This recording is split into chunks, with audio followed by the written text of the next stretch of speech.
Hello students, my name is Dhruvi Patel, teacher of Sri Vivekanand English Medium School. Today my subject Hindi, Standard 3, Unit number 4. Let's see it. Unit number 4, Lesson 4, राष्ट्रीय पक्षी मोर। तो यहाँ पे हमें मोर के बारे में बताया गया है। मोर एक पक्षी का नाम है। वो हमारे देश यानी हमारे देश का, भारत देश का राष्ट्रीय पक्षी है। उसके बारे में बताया गया है कि वो कैसा दिखता है। चलो शुरू करें। मोर पक्षियों में सबसे सुंदर होता है। मोर पक्षियों में सबसे सुंदर होता है। मोर का सारा शरीर चमकदार नीले रंग का होता है। मोर की पूंछ लंबी, भरी और मोटी होती है। इस पर रंग बिरंगे लंबे पंख होते हैं। इसकी गर्दन नीली और लंबी होती है। इसके सिर पर कलगी बहुत अच्छी लगती है। तो ये जो मोर है ना, मोर का पीक दिखाया गया है ना, तो मोर पक्षियों में सबसे सुंदर होता है। उसका शरीर कैसा होता है देखो, चमकदार नीले रंग का होता है। उसकी पूंछ लंबी, भरी और मोटी होती है। और इस पर क्या लगा हुआ होता है, रंग बिरंगी पंख। और इसकी गर्दन कैसी है, नीली और लंबी। और इसके सिर पर ये क्या है तो कलगी। ओके। मोर की आवाज़ मधुर होती है। वर्षा ऋतु में मोर ट्याव ट्याव करके वर्षा को बुलाता है। जब आकाश में बादल गिर आते हैं तो मोर बहुत प्रसन्न होता है और मारे खुशी के अपने पंख फैलाकर नाचने लगता है। उसका यह नृत्य बड़ा मनमोहक होता है।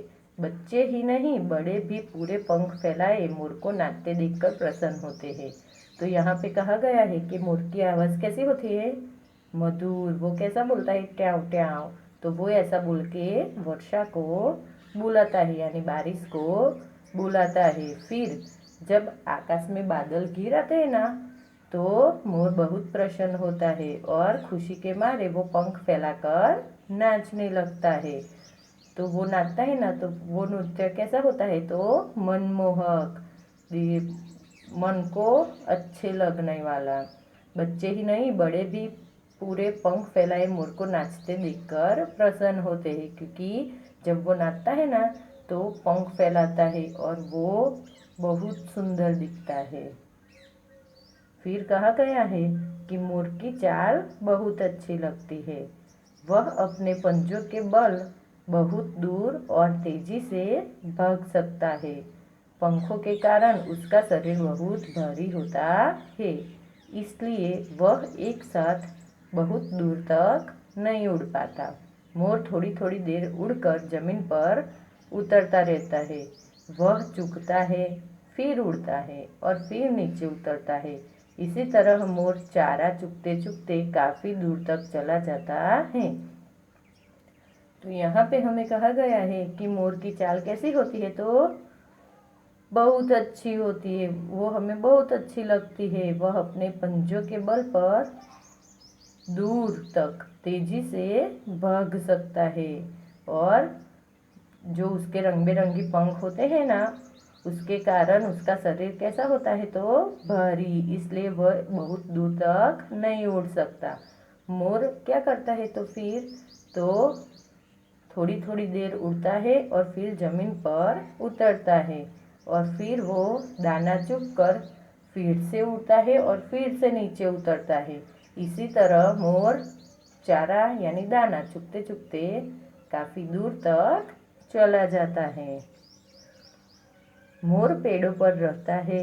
इसे हरियाली बहुत पसंद है। मोर को नदी के किनारे झुरमुट में रहना पसंद है। वह बाग बगीचों और खेतों में भी घूमता है। मोर अनाज और कीड़े मकोड़े खाता है। यह एक हिम्मती पक्षी है। मोर सबसे भी नहीं डरता। ओके। तो यहाँ कहा गया है कि मोर कहाँ रहता है तो पेड़ों पर। उसको हरियाली यानी लीली घास बहुत अच्छी लगती है।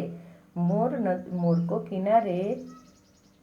नदी के किनारे रहना बहुत पसंद होता है और वो बाग बगीचों और खेतों में घूमता रहता है, क्योंकि वहाँ हरियाली होती है ना, इसलिए मोर अनाज और कीड़े मकोड़े खाता है। तो उसका खाना क्या है? अनाज और कीड़े मकोड़े। और वो हिम्मती पक्षी है। क्यों? क्योंकि वो सबसे नहीं डरता। फिर कहा है बल्कि वह सबका दुश्मन है। तो मोर सबका दुश्मन है। वह अपने चुंगल से सबको पकड़ लेता है और उसे अपनी चोंच से पटक पटक कर मार डालता है। फिर वह उसे निगल जाता है। कहा जाता है कि जितनी दूर तक मोर की आवाज़ आती है उतनी दूर तक सांप नहीं दिखाई देते। तो यहाँ कहा गया है कि मोर सबका दुश्मन है। वो अपने चंगुल से सबको पकड़ लेता है और अपनी चोंच से उसे पटक पटक कर मार डालता है। फिर उसे वो निगल जाता है।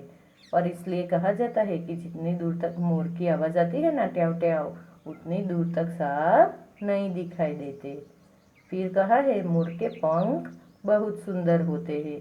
इनसे रंग बिरंगी पंखे, मुकुट और सजावट की अनेक चीज़ें बनाई जाती है। भगवान श्री कृष्ण हमेशा मोर पंख से बना मुकुट पहनते थे। बच्चों को मोर पंख बहुत अच्छे लगते हैं। वे इन्हें अपनी किताबों में संभाल कर रखते हैं। देश विदेश के सभी चिड़ियाघरों में मोर को देखने को मिलते हैं। मोर हमारा राष्ट्रीय पक्षी है। ओके, तो यहाँ पे कहा गया है कि मोर के जो पंख होते हैं ना, वो बहुत सुंदर होते हैं। वो रंग बिरंगी होते हैं। तो उसके रंग बिरंगी पंखे, मुकुट और सजावट की अनेक चीज़ें देखो यहाँ पे बनाई गई है ना। और ये मोर का पंख है, ऐसे बनाई जाती है। और भगवान श्री कृष्ण है ना, वो हमेशा मोर पंख से बना हुआ मुकुट पहनते हैं। बच्चों को मोर पंख बहुत अच्छे लगते हैं और वो पंख है ना, ये मोर पंख वो अपनी किताबों में संभाल कर रखते हैं। देश विदेश और सभी चिड़ियाघरों में मोर दिखने को मिलता है। क्यों? क्योंकि मोर हमारा राष्ट्रीय पक्षी है। भारत देश का राष्ट्रीय पक्षी है। ओके, फिर है श्रुत लेखन।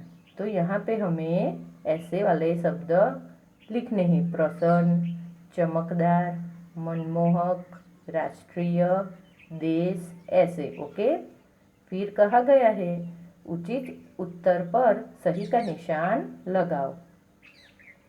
तो हमें यहाँ पे कहा गया है मोर के सिर पर क्या होता है? तो कलगी, चोटी, मुकुट। तो क्या होता है? तो कलगी। मोर के सिर पर कलगी होती है। तो यहाँ हमें सही का निशान लगाना है। फिर है मोर किसका दुश्मन है? तो मोर किसका दुश्मन है? तो उल्लू का, सांप का और चिड़ियों का। तो मोर किसका दुश्मन है? सांप का। तो यहाँ पे हमें सही का निशान लगाना है। फिर आगे है मोर पंख से बना मुकुट कौन पहनता है? तो मोर पंख से बना मुकुट कौन पहनता है? शिवाजी, विष्णु या श्री कृष्ण? तो भगवान श्री कृष्ण। तो मोर पंख से बना हुआ मुकुट भगवान श्री कृष्ण पहनते हैं। तो यहाँ पे हमें बॉक्स में सही का निशान लगाना है। फिर आगे कहा गया है दिए गए विशेषणों को नाम के साथ जोड़ो। यहाँ पे है रंग बिरंगी, लंबी, मधुर, मनमोहक, राष्ट्रीय और नीला। तो यहाँ विशेषण और यहाँ नाम।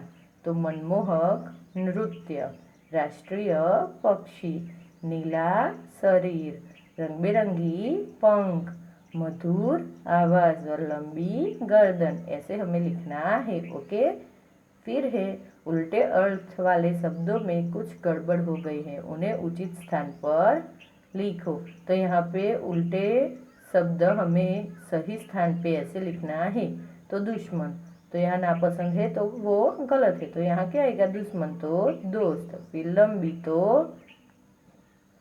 लंबी तो छोटी, मोटी तो पतली, ऊपर तो नीचे, पसंद तो नापसंद, अच्छी तो बुरी। ओके, दूसरी बार रिपीट कर ले। दुश्मन तो दोस्त, लंबी तो छोटी, मोटी तो पतली, ऊपर नीचे, पसंद नापसंद, अच्छी बुरी, ऐसे हमें लिखना है। ओके, फिर आगे है समान अर्थ वाले शब्द लिखो। पक्षी, पक्षी को क्या कहते हैं? विहक। शरीर यानी काया। मधुर, मीठा। बादल, मेघ। किताब, पुस्तक। प्रसन्न, खुश। तो यह हमें समान अर्थ वाले शब्द लिखने के थे। ओके, फिर है सही वर्तनी वाले शब्द पर लगाओ। क्या है ये? स्क्वायर। ओके, तो यहाँ पे सुंदर, गर्दन, मुकुट और किताब, ऐसे हमें लिखना है। ओके स्टूडेंट्स, फिर है दिए गए शब्दों का प्रयोग करके राष्ट्रध्वज के बारे में कुछ वाक्य लिखो। तो यहाँ पे तिरंगा, 3 रंग, चक्र, प्रधानमंत्री, लाल किला, 24 अराए, राष्ट्रीय प्रतीक, ये वाले शब्द का प्रयोग करके हमें वाक्य बनाना है। जैसे कि तिरंगा, तो तिरंगा, यहाँ तिरंगा हमारे देश की शान है। फिर है 3 रंग, तो यहाँ पे हमारे राष्ट्रध्वज में 3 रंग है। चक्र, तो हमारे राष्ट्रध्वज के बीच में एक चक्र है। तो ये एग्जाम्पल थे। ऐसे ही आपको प्रधानमंत्री, लाल किला, 24 सराय और राष्ट्रीय प्रतीक का वाक्य बनाना है। ओके स्टूडेंट्स, फिर है कुछ रंग बिरंगी पक्षियों के नामों और उनके रंगों की सूची बनाओ। तो यहाँ पे हमें पक्षी के नाम लिखने हैं और उनके रंगों के बारे में लिखना है। तो पहले तोता, तो तोता का रंग कैसा होता है? तो हरा। कौवा तो काला। ऐसे हमें यहाँ पे नाम और रंग दोनों लिखने हैं। ओके, फिर है हमारे राष्ट्रीय प्रतीक। तो हमारे भारत देश के जो राष्ट्रीय प्रतीक है ना, उसके बारे में लिखना है। सही नाम लिखो। तो दुरंगा झंडा, तिरंगा झंडा और चौरंगा झंडा। तो हमारे देश का झंडा कौन सा है? ये वाला तिरंगा झंडा। तो यहाँ पे हम लिखेंगे तिरंगा झंडा।